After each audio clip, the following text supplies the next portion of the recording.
네, 오늘부터는 이제 부활하신 예수님을 만난 사람들로 해서 한 4주 정도 한번 부활하신 예수님을 만난 성경의 사람들, 우리도 역시 부활하신 예수님을 만나야 됩니다. 그래서 그런 마음으로 예수님을 만난 사람들 시리즈로 말씀을 보도록 하겠습니다. 그리고 겨울에 내리는 눈이 우리가 보기엔 똑같지만 자세히 보면은 눈의 결정체들이 다 다르다는 것을 알고 계시죠? 마찬가지로 우리가 보이는 눈물도 다 다르다고 합니다. 눈물의 큰 종류를 본다면은 양파나 이물질이 들어가면 나오는 반사적인 눈물이 있고, 또 눈이 너무 건조하면 스스로 눈물을 내서 눈을 부드럽게 만드는 그런 눈물도 있고요. 그리고는 감정의 눈물이 있다고 합니다. 어떤 사람이 이 눈물에 대해서 연구를 해보니까 눈물의 종류가 한 100가지 정도가 된다고 합니다. 그 결정체가 다 다르다는 거예요. 우리가 봤을 때는 똑같은 눈물이지만 너무 슬퍼서 흐르는 눈물과 너무 기뻐서 흘리는 눈물, 또 너무 웃겨서 흘리는 눈물, 너무 그리워서, 너무 서러워서, 또 너무 두려워서 느끼는 그 감정마다 눈물도 그 모양이 다 다르다고 합니다. 눈물에 이러한 비밀들이 있습니다. 원래 감정이 우리 눈에 보이지 않는데 아마 이 눈물이 우리의 감정을 표현하는 그러한 보이는 감정으로 하나님께서 우리에게 허락을 하신 것 같습니다. 여러분은 최근에 혹시 어떤 눈물을 좀 흘리셨습니까? 왜 흘리셨습니까? 너무 아파서 흘리셨습니까? 아니면 너무 힘들어서? 네. 오늘 본문에 보면은 한 여인의 눈물이 나오게 됩니다. 바로 마리아의 눈물입니다. 13절 말씀에 보면은 천사들이 마리아에게 묻습니다. 여자여 어찌하여 우느냐? 15절에 보면 예수님이 또 이 마리아에게 묻죠. 여자여 어찌하여 울며 누구를 찾느냐? 그러니까 이 마리아는 지금 울고 있습니다. 왜 울고 있죠? 마리아가 왜 울고 있을까요? 예수님의 시신이 없기 때문에 그렇습니다. 여기 마리아는 예수님의 어머니 마리아가 아니고요, 박달라 마리아입니다. 7 귀신이 들렸다가 예수님이 귀신을 쫓아내주고 온전한 정신으로 돌아오고 예수님을 지극히 사랑하고 존경하고 예수님 말씀에 순종했던 예수님의 제자 중에 한 여자였습니다. 어느 정도로 예수님을 사랑하고 존경했냐면 이제 그 향유를 다 붓기도 하고, 또 예수님의 시신이 부패되지 않도록 방향제, 방부제를 예수님의 시신에 발려주기 위해서 3일째 되는 날, 안식이 다음 날 새벽 일찍 이 무덤가로 달려온 것입니다. 그런데 무덤 문이 열렸고 예수님의 시신이 보이지 않습니다. 그러자 이 마리아가 울기 시작한 것입니다. 생각했죠. 예수님의 시신을 누가 훔쳐간 모양이다. 이런 생각이 드니까 마음이 너무 힘들어서 울게 된 것입니다. 여러분, 한번 잘 생각해 봐야 됩니다. 여기서 이것이 울어야 될 상황일까요? 그럼 예수님의 시신이 거기에 있으면 안전할까요? 예수님의 시신이 그 자리에 있으면 마리아가 안전하고 울지 않을 수 있는 상황이 될까요? 아니죠.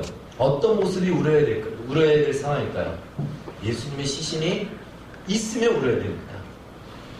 예수님의 시신이 없어야 그게 정상이고 당연한 것입니다. 다른 말로 예수님을 정성으로 사랑했지만 마리아가 생각했던 예수님과 성경에 말하는 예수님은 다르다는 것이죠. 예수님은 부활하셨습니다. 그러니 당연히 시신이 거기 있으면 안 되겠죠. 뜻밖에도 오늘날 우리에게도 우리가 생각하는 하나님, 우리가 생각하는 예수님과 성경에서 말하는 하나님과 성경에서 말하는 예수님이 다를 때가 많이 있다는 것입니다. 마리아가 기대했던 예수님은 그 무덤 안에 있어야 됩니다. 시신으로 그냥 누워 있어야 되는 거예요. 그래야지 마리아가 뭔가 안정감을 누리고 자기 할 일 아마 할 것입니다. 여러분, 만약에 그렇다면 사도 바울의 말처럼 오늘날 우리가 가장 불쌍한 사람들이 될 것입니다.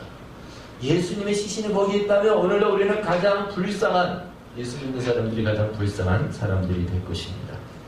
그래서 하나님을 섬기되 정성을 갖고 섬기는 것은 당연하지만 정성으로 하나님을 생각해서는 안 됩니다. 정성으로 내가 섬기는 하나님을 내 정성을 다해서 섬겼는데 라는 것으로 하나님을 내가 원하는 그림으로 그려서는 안 된다. 당연히 하나님을 정성스럽게 우리가 섬겨야 되지만 성경에서 그리고 하나님의 말씀에 하나님이 어떤 분인지를 우리가 바로 알아야 하나님을 제대로 잘 섬길 수가 있는 것입니다. 그렇지 않으면 내가 만들어낸 기독교가 될 수 있어요. 내가 만들어낸 신이 될 수가 있다는 것입니다. 이 마리아가 흘린 눈물을 한번 조금 더 살펴보기를 바랍니다. 이 마리아가 흘린 눈물은 예수님의 시신이 거기에 없기 때문에 흘렸는데 예수님의 시신, 다른 말로 죽음이라는 것이죠. 이 죽었던 예수님의 모습이 보이지 않으니까 그가 눈물을 흘립니다. 여러분 장례식 중에 가장 오열하는 장면이 입관할 때입니다. 입관할 때 마지막 이제 관에 집어넣기 전에 가족들이 마지막으로 보죠. 그리고 관에 집어넣으면 더 이상 못 봅니다. 그래서 이제 더 이상 그 시신조차도 보지 못하는 상황이 되면 그때 오열을 일으키는 것을 보게 됩니다. 그러니까 지금까지는 실감하지 못했는데 이제 정말 내 가족이, 내 사랑하는 가족이 죽었구나. 그리고 그 시신도 이제는 내가 볼 수 없구나라는 이러한 한계. 뭔가 나와 그와 더 이상 교감할 수 없는 그런 어떤 한계가 그어질 때 그때 오는 이 오열이 눈물을 흘릴 수밖에 없습니다. 바로 그때 흘리는 눈물, 슬픔의 눈물이죠. 괴로움의 눈물입니다. 마리아가 흘린 눈물 바로 그 눈물입니다. 즉 무엇이냐면 내가 그렇게 사랑하지만 죽음 앞에서는 사랑하는 그와 오고 갈 수 없는 그 한계, 이제 저기서도 올 수 없고 나도 갈 수 없는 그 한계. 아무리 사랑해도 그 사랑하는 사람도 죽음과 사망 앞에서는 나눠져야 되고 갈라져야 되고 헤어져야 되는 이 인간의 운명, 사망 권세 아래 처해져 있는 인간의 운명, 아무것도 할 수 없는 인간의 무력함, 무능, 절망, 좌절, 이때 흘리는 눈물인 것입니다. 그래서 아무것도 할 수 없어요. 눈물밖에 흘릴 것이 없습니다. 그 죽음을 내가 무엇과도 맞바꾸어서 변제하던가 바꿀 수 있는 것이 없다는 것이죠. 그래서 죽음 앞에서 모든 인간은 다 가난한 자가 되는 것입니다. 무능력한 자가 되는 것입니다. 무력한 자가 되는 것입니다. 그래서 성경에서 말하는 가난이란 말은요, 그냥 좀 불쌍하다 이것이 아니고 아무런 무언가를 해낼 수 있는 능력이 없는 상태, 이것이 가난한 거예요. 죽음 앞에서 인간은 다 가난합니다. 왜요? 그 죽음 앞에서 아무것도 할 수 없기 때문에 그렇습니다. 그때 흘리는 눈물, 이 눈물. 아마 우리가 인생을 살아가면서도 이런 눈물들을 많이 흘리지 않습니까? 해도 되지 않는 눈물. 그러니까 아무리 해도 뭔가 해보려고 해도 안 되는 그 한계 속에서 눈물밖에는 흘릴 수가 없습니다. 사랑하는 가족을 지켜줄 수도 없고요. 지켜주고 싶지만 그렇게 할 수 있는 능력이 없습니다. 또 어떻게 사는 것이 옳은지 알지만 내가 그렇게 살지 못하는 자신의 한계 앞에서 좌절도 하고 낙심도 합니다. 뿐만 아니라 이 무한경쟁 사회 속에서 정말 쉽지 않은 인생의 삶, 내가 아무리 수고하고 애써도 내가 꿈꾸었던, 원했던 그 인생과 삶이 되지 않았을 때 그 앞에서 우리는 무력하게 눈물밖에는 흘릴 것이 없습니다. 특히 남자들이 요즘 얼마나 힘듭니까? 여기 전도하다가 여기 주변에 가게 하시는 분들을 이렇게 이야기를 들으면은 요즘 정말 힘들다고 합니다. 어렵다고 합니다. 어떻게 이 경기가 좋지 않아서 어떻게 이 경기를 타파하고 나갈 것인가, 이걸 그만둬야 될 것이냐, 계속해야 될 것이냐, 이런 고민 속에 있는 남자들을 보게 되면 제 마음이 참 어떻게 도와줄 수도 없고 불쌍하다. 그런데 그 불쌍함이 그 사람만이 아니고 이 시대의 가장의 어깨에 들어보면 그렇게 불쌍하게 느껴집니다. 바로 그런 한계들, 더 이상 어떻게 할 수 없고 내가 원했던 인생 이것이 아닌데 라는 그 한계를 경험할 때 우리는 눈물밖에는 흘릴 것이 없습니다. 그러한 인간을 성경은 이렇게 묘사합니다. 이사야서 61장 1절에서 3절 말씀. 한번 같이 읽어보겠습니다. 시작. 주 여호와의 영이 내게 내리셨으니 이는 여호와께서 내게 기름을 부으사 가난한 자에게 아름다운 소식을 전하게 하려 하십니다.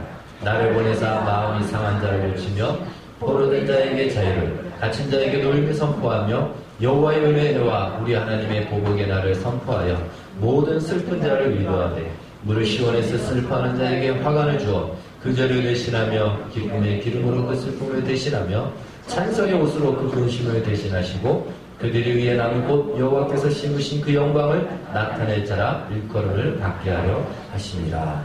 아멘. 그럼 여기에 보면은 오늘 이 이사야서 61장에 보면은요, 저기 보면은 가난한 자가 나오고요, 마음이 상한 자가 나오고 갇힌 자가 나오고 포로된 자가 나옵니다. 이들이 다 사실은 같은 이야기를 하는 것입니다. 바로 죽음 앞에서 시신을 잃어버리고 아무것도 할 수 없는 그 무력함 속에서 눈물밖에 흘릴 수 없는 사람, 그들이 바로 가난한 자고 마음이 상한 자고 포로된 자고 갇힌 자입니다. 바로 그들에게 그러한 우리 인생과 그러한 우리 운명에 처해져 있는 우리를 자유케 하고 회복케 하기 위해서 예수 그리스도께서 오신 것입니다. 그래서 이제 이 마리아는요, 아직까지 그걸 모르죠. 그래서 이렇게 얘기합니다. 당신이 옮겼거든 어디에 두었는지 그 시신을 내게 주십시오. 그러면 내가 가져가리다. 마리아가 왜 이런 얘기를 하냐면 예수님을 보고 누구로 생각했냐면 동산지기로 생각했습니다. 동산지기로 생각하고 그렇게 이야기합니다. 그러니까 예수님의 무덤은 큰 산에 있기보다는 이 동산에 있었다라고 볼 수 있습니다. 집에 이렇게 가면 갈 수 있는 거예요. 여러분, 동산하면 무엇이 생각납니까? 동산하면 제일 먼저 생각나는 동산, 에덴 동산이 생각나죠. 에덴 동산이 생각나면 에덴 동산이 생각나는 분은 신학교를 갈 분입니다. 맞습니다. 이 에덴 동산과 예수님의 무덤이 있는 이 동산을 우리는 잘 비교를 해봐야 됩니다. 에덴 동산은 어떤 곳이죠? 아마 꽃이 만발할 것입니다. 우리가 마음껏 상상해도 될 그러한 동산이 될 것입니다. 온도는 한 20도에서 한 25도 정도 딱 좋죠. 예, 춥지도 않고 아주 덥지도 않고 다니기 좋고 새소리가 들리고 정말 낙원과 같은 곳입니다. 부족한 것이 하나도 없는 모든 것이 풍족하며 생명의 약동이 느껴지는 곳이 에덴 동산입니다. 반면에 지금 마리아가 있는 동산은 어떤 곳입니까? 무덤입니다. 그것도 무덤 문이 열렸습니다. 겉으로 보기에는 무서울까요? 안 무서울까요? 어른들은 잘 모르겠지만 아이들은 무덤 무섭죠. 저도 어렸을 때 담력 키우기 위해서 무덤 근처 갔다 오는 거, 이게 한밤중에 이런 훈련들 많이 했습니다. 그리고 무덤 파는데 이장했는데 그 무덤 안에까지 들어갔다 나오면 진짜 담력이 컸습니다. 제가 담력이 아주 컸습니다. 제 친구들이 저를 따라서 그게 많이 가고 오고 그랬는데 이 무덤은 별로 기분이 안 좋습니다. 무섭고요, 두렵고요, 어둡습니다. 별로 가고 싶지 않고 죽음이 지배하는 곳입니다. 음흉합니다. 우울합니다. 에덴 동산과 비교가 되지 않습니까? 에덴 동산은 굉장히 화려하고 굉장히 생명이 약동하는데 이 무덤, 마리아가 있는 이 무덤 동산은 별로 그렇지 않습니다. 자, 그때 거기서 어떤 질문을 마리아가 받습니다. 어찌하여, 영어로 한다면 Why don't you cry? 이렇게 물어보는 거예요. 근데 그것은요, 대답을 원하는 질문이 아닌 것입니다. 질문이 아닙니다. 근데 이 마리아도 질문을 받듯이 에덴 동산에서도 누가 질문을 받죠? 아담이 질문을 받습니다. 선악과를 따먹고 숨죠. 그때 하나님이 아담에게 묻습니다. 뭐라고 묻죠? 아담아, 내가 어디 있느냐? 하나님이 아담이 어딘지 몰라서 숨바꼭질하기 위해서 물어볼까요? 아니죠. 대답을 원하는 질문이 아닙니다. 오늘 마리아에게도 마찬가지입니다. 마리아가 지금 무엇 때문에 오는지 예수님이 몰라서 물었을까요? 아닙니다. 둘 다 똑같습니다. 아담아, 내가 지금 어디에 숨었느냐? 그렇게 숨는다고 해서 내가 너를 못 찾을 줄 아냐? 왜 쓸데없이 그렇게 숨어 있느냐? 네가 무슨 일을 했느냐? 이렇게 질문하는 것이죠. 오늘 예수님이 이 마리아에게 질문하는 것도 마찬가지입니다. 너 왜 우냐? 왜 쓸데없이 우느냐? 라고 질문합니다. 마리아는 지금 시신, 그리고 시신을 잃어버린 것 때문에 울고 있는데 예수님은 살아나셨어요. 부활하셨습니다. 그러니까 마리아의 울음은 그가 정성스러운 마음이 있을지라도 그 울음은 슬픔이지만 그러나 그것은 쓸데없는 울음인 것입니다.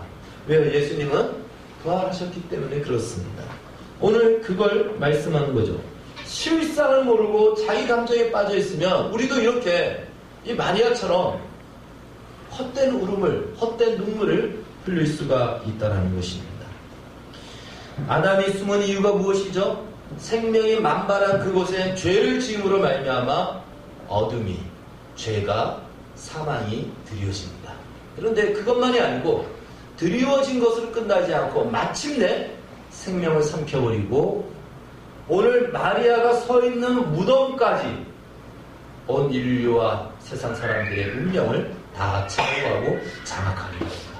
그래서 에덴 동산에서 시작된 이 사망의 그림자가 마침내 온 인류를 사로잡아서 그 무덤 앞에서 마리아처럼 눈물밖에는 흘릴 수 없는 그 한계. 여러분, 우리가 살아가면서 삶이 힘들고 어려운 것 때문에 울잖아요. 눈물을 흘리잖아요. 생활이 힘들고 몸이 아프고. 그런데 여러분, 이것은 다 사망 권세 아래 있는 겁니다. 죽음이라고 해서 진짜 죽는 것만 생각해서는 안 되는 거예요. 우리가 살아가면서 겪는 모든 삶의 고난들이 이 죽음의 그림자라는 것이죠. 그 아래까지, 지금 여기까지, 마리아가 있는 여기까지 에덴 동산에부터 시작된 것입니다. 그런데 그 무덤은 예수님의 시신이 있는 무덤이었습니까? 빈 무덤이었습니까? 빈 무덤이었습니다. 이제 그 모든 운명이 끝났다라는 것이죠.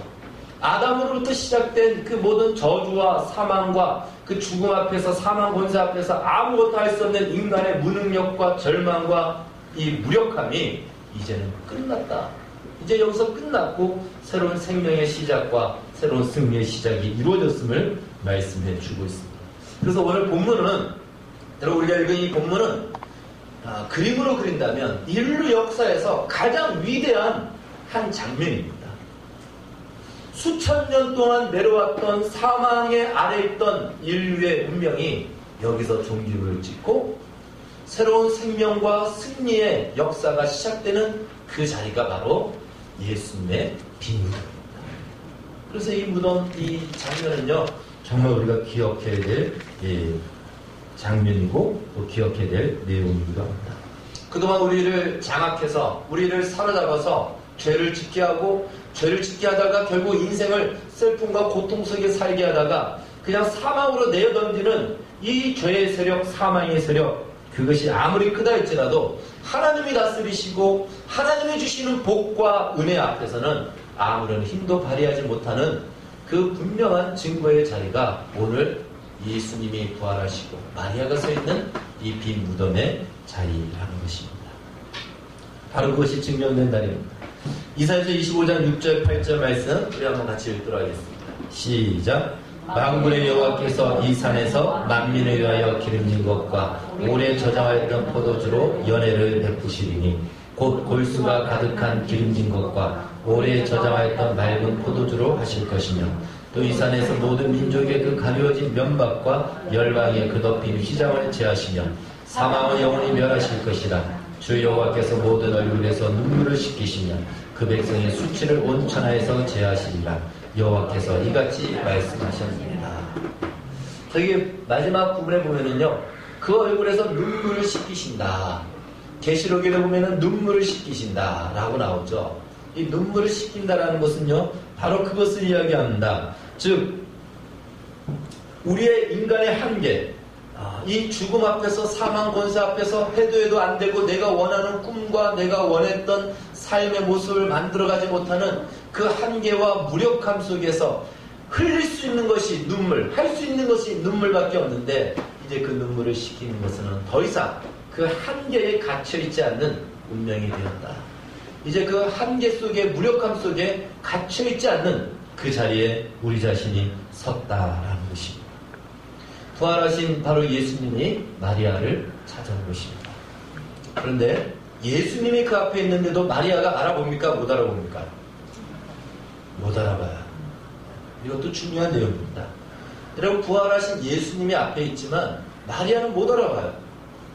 아니, 그렇게 사랑했던 마리아, 예수님을 그렇게 사랑했던 마리아인데 어떻게 예수님을 못 알아볼까요? 동산지기인 줄 알았잖아요. 무슨 말씀이냐면 우리가 예수를 믿는 것은 우리 인간이 도통하던가 도를 깨닫던가 우리가 수고하고 노력하고 애쓰고 그럴 만한 논리가 있어서 예수를 믿는 것이 아니라는 것입니다. 만약에 그렇다면 예수 믿는 것이 우리에게 있는 거예요. 조건이 우리에게 있습니다. 공로가 우리에게 있습니다. 그렇지 않습니다. 예수를 믿는 것조차도 우리의 능력이 아닌 하나님의 은혜입니다. 오늘 예수님이 마리아에게 이렇게 얘기하죠. 마리아야! 라고 이름을 불러줍니다. 그때서야 마리아의 눈이 열리게 되죠. 그러면서 예수님을 향해서 랍비여, 라움이여, 선생님이라고 이렇게 부르게 됩니다. 즉 예수님께서 깨우쳐 주어야 우리도 예수님을 예수로 믿을 수 있게 되는 것입니다. 우리 여기 계신 분들 예수를 다 믿는다라는 것은요 굉장한 은혜와 복을 받은 것입니다. 이 사실을 믿으시기를 축복합니다. 아멘. 예. 얼마나 많은 사람들이 있는데 다 누구도 예수를 믿을 수 없습니다. 하나님이 우리 각자를 찾아오셔서 우리에게 눈을 열어주신 것입니다. 그러니까 마리아는 지금까지 예수님을 향해서 정성은 있었지만 예수님을 잘못 알고 있었던 것입니다.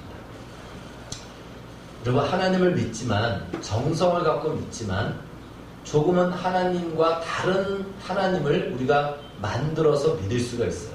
그런 부분에 대해서 오늘 말씀을 통해서 주님을 내가 믿더라도 성경에서 하나님이 무엇이라고 말씀하셨는지 하나님을 바로 알고 바로 믿는 것이 우리에게 중요합니다. 여러분, 그러나 마리아가 예수님도 못 알아봤다고 해서 구원받지 못했을까요? 그렇지 않습니다. 여전히 마리아는 하나님의 간섭하심과 인도하심 속에서 살아가게 됩니다. 제자들 모두가 다 그랬습니다.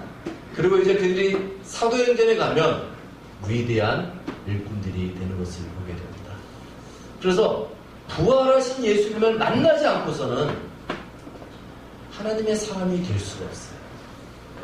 구원을 받지 못한다, 이 얘기가 아닙니다. 예수를 믿는 것은 믿게 됐지만 그래도 부활하신 예수님을 만나지 않으면 예수님을 모를 수 있다는 것입니다. 여러분, 마리아에게 예수님께서 마리아야 라고 불렀듯이 여러분의 인생 속에서 주님께서 어느 날 여러분을 부르실 겁니다. 누구야, 내가 너를 사랑한다. 누구야, 내가 너와 함께 있다. 우리의 이름을 불러주실 겁니다. 여러분, 그 부활하신 예수님을 만나기를 사모하십시오. 부활하신 예수님을 정말 내가 만나야 됩니다. 구원을 받느냐 안 받느냐 이 얘기가 아닙니다. 우리의 신앙과 삶 속에서 우리의 신앙의 삶이 역동이 있게 살아가기 위해서는 이 부활하신 예수님을 만나야 됩니다. 사모하십시오. 부활하신 예수님 나 좀 만나 주십시오라고 기도하시고 요청하시기를 바라겠습니다. 예수님께서 부활하신 후 로마 황제를 찾아가지 않았습니다. 본디오 빌라도를 찾아가지 않았습니다. 그들에게 찾아가서 너 나 죽였지 하고는 예수님이 그들을 혼내지 않고 제자들 한 명 한 명을 찾아가면서 그들을 돌이키고 예수님과 그 제자들과의 관계를 새롭게 한 것을 보게 됩니다. 바로 그 한 명 한 명이 바로 여러분과 저라는 사실입니다. 그래서 우리는 우리 자신이 누구인지를 다시 한번 돌아봐야 됩니다. 내가 누구인지를 돌아봐야 됩니다. 우리는 끊임없이 앞으로도 회개를 해야 될 정도로 죄를 많이 짓지만 그래서 내가 봐도 나는 불가능하다, 불가능이다 라고 할지라도 여전히 하나님의 인도와 섭리 속에서 마침내 완성되어질 그러한 존재라는 사실 앞에 이제 그 주님을, 부활하신 예수님을 내가 만남으로 내 인생의 이정표가 되고 새로운 삶의 전환점이 될 필요가 있다는 것입니다. 그 소망을 가져야 된다는 것입니다. 그런데 우리 신앙생활에 있어서 항상 우리가 고민하는 것이 있다면 바로 그겁니다. 내가 예수님을 믿지만 내 삶의 환경이 바뀌지 않으면 여전히 믿음에 있어서 큰 힘을 발휘하지 못한다는 것이에요. 그러나 오늘 본문을 잘 보십시오. 마리아가 예수님을 만났다고 해서 그의 환경과 그의 현실이 바뀌었을까요? 바뀌지 않았습니다. 그러니까 예수님을 만나기 전까지 그는 사망 권세 앞에 눈물을 흘릴 수밖에 없는 인생이었지만 예수님을 만나면서 그의 인생은 바뀌어집니다. 여러분, 우리 삶의 현실이 팍팍하고 어렵다 할지라도 예수를 만나는 순간 이제 우리가 흘리는 눈물은 슬픔의 눈물이 아닌 비로소 승리와 기쁨과 환희의 눈물이 될 것입니다. 그래서 예수님을 만나는 것이 정말 중요하다는 것이죠. 네, 오늘부터는 이제 부활하신 예수님을 만난 사람들로 해서 한 4주 정도 한번 부활하신 예수님을 만난 성경의 사람들, 우리도 역시 부활하신 예수님을 만나야 됩니다. 그래서 그런 마음으로 예수님을 만난 사람들 시리즈로 말씀을 보도록 하겠습니다. 여러분, 겨울에 내리는 눈이 우리가 보기엔 똑같지만 자세히 보면은 눈의 결정체들이 다 다르다는 것을 알고 계시죠?